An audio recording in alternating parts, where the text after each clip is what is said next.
ओम नमः शिवाय। आज हम श्रावण मास के 9वें अध्याय का रसपान करेंगे। अगर आपको हमारे YouTube चैनल की कथाएं अच्छी लगें तो प्लीज़ हमें कमेंट में ज़रूर बताइएगा और हमारे चैनल को बहुत सारा प्यार दीजिएगा। भगवान शंकर ने संत कुमार से कहा, अब मैं तुम्हें श्रावण मास के 9वें अध्याय के बारे में बताता हूँ, जिसे सुनकर समस्त प्राणी विपत्तियों से छूट जाता है। पांडव वंश में एक राजा था जिसका नाम सुशील था। उसके यहाँ कोई भी संतान नहीं थी। उसकी पत्नी का नाम सुकेशी था। पुत्र न होने के कारण वह उदास रहने लगी। रानी स्त्री स्वभाव के कारण हर महीने कपड़ों को अपने पेट पर बांधकर पेट की वृद्धि करती थी। इस प्रकार साहस के कारण सब प्रसूति के अनुसार सुकेशी किसी गर्भवती स्त्री को खोजती रहती। संयोगवश उसने गर्भवती पुरोहित की पत्नी को देखा। कपटी रानी ने प्रसव के समय में दाई का कार्य करने वाली किसी स्त्री को इस काम के लिए नियुक्त किया। उस दाई को एकांत में बहुत सारा धन दिया गया। अपने गर्भ में अनुकरण की सब बातें कहे सुनाई। पुरोहित की पत्नी का प्रसव का समय नजदीक आ गया। यह सुन उसी तरह दाई ने भी अपने वचन का पालन किया। पुरोहित की पत्नी दाई की बात नहीं जानती थी, अतः वह दाई की बातों का पालन करती रहती। दाई ने पुरोहित की स्त्री के नेत्रों पर पट्टी बांध दी और उससे उत्पन्न हुए पुत्र को रानी के पास भेज दिया। इस प्रकार रानी के पास उस पुरोहित ने पुत्र के पहुंच जाने की किसी को कानो कान खबर नहीं होने दी। इस नाटक को कोई नहीं जान सका। रानी ने अपनी दासियों द्वारा राजा को खबर पहुंचा दी कि इनके यहाँ लड़का पैदा हुआ है। उधर दाई ने पुरोहितनी के आंखों पर पट्टी खोली। वह अपने साथ मांस की एक पिंडली लाई।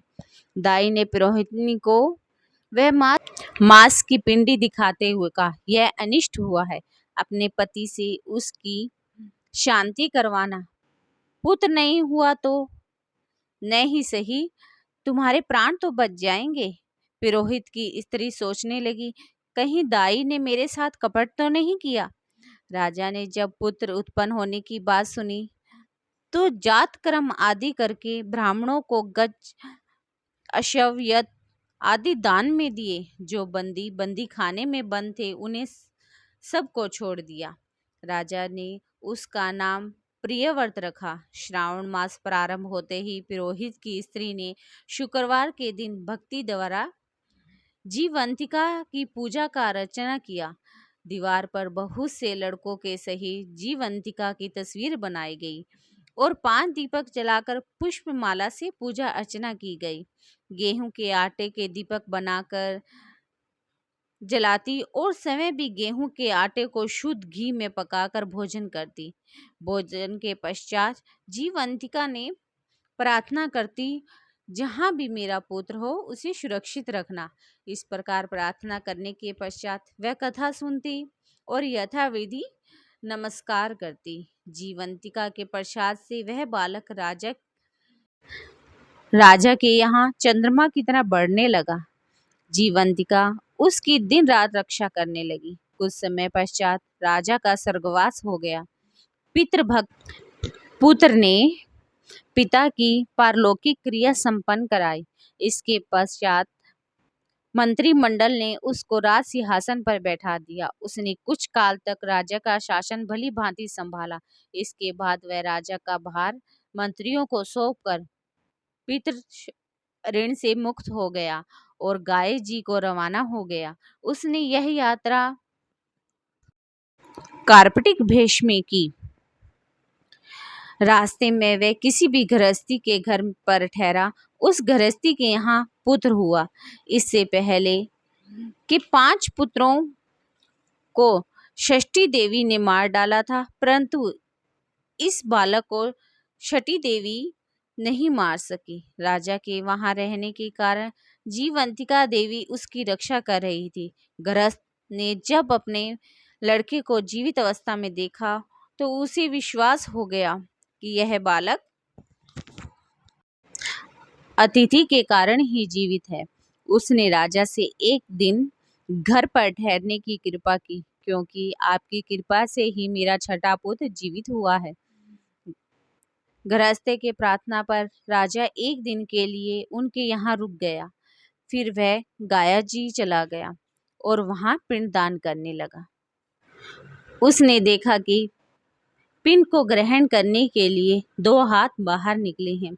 एक विद्वान ब्राह्मण से उसने पूछ लिया कि यह सब क्या मामला है। ब्राह्मण बोला, ये दोनों हाथ तुम्हारे पिता के हैं। घर जाकर अपनी माता से पूछना कि ऐसा क्यों है, तुम्हारी माता ही बताएगी।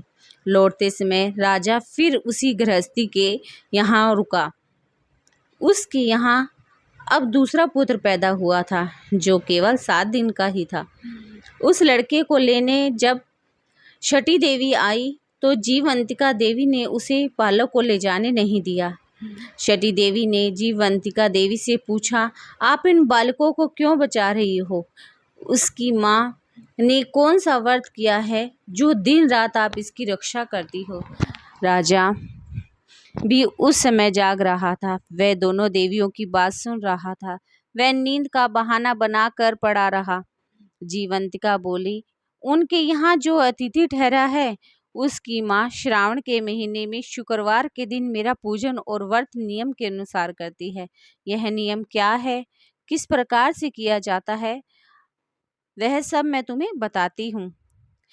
इसकी माँ उस दिन हरे रंग का वस्त्र और हरे रंग की चूड़ियाँ नहीं पहनती, चावल के धोवन को कभी नहीं लांघती, हरे पत्तों के मंडप के नीचे से नहीं जाती, हरे रंग की साग सब्जी नहीं खाती। यह सब वह मेरे लिए ही करती है, इसलिए मैं उसकी तथा उसके पुत्र की रक्षा करती हूँ।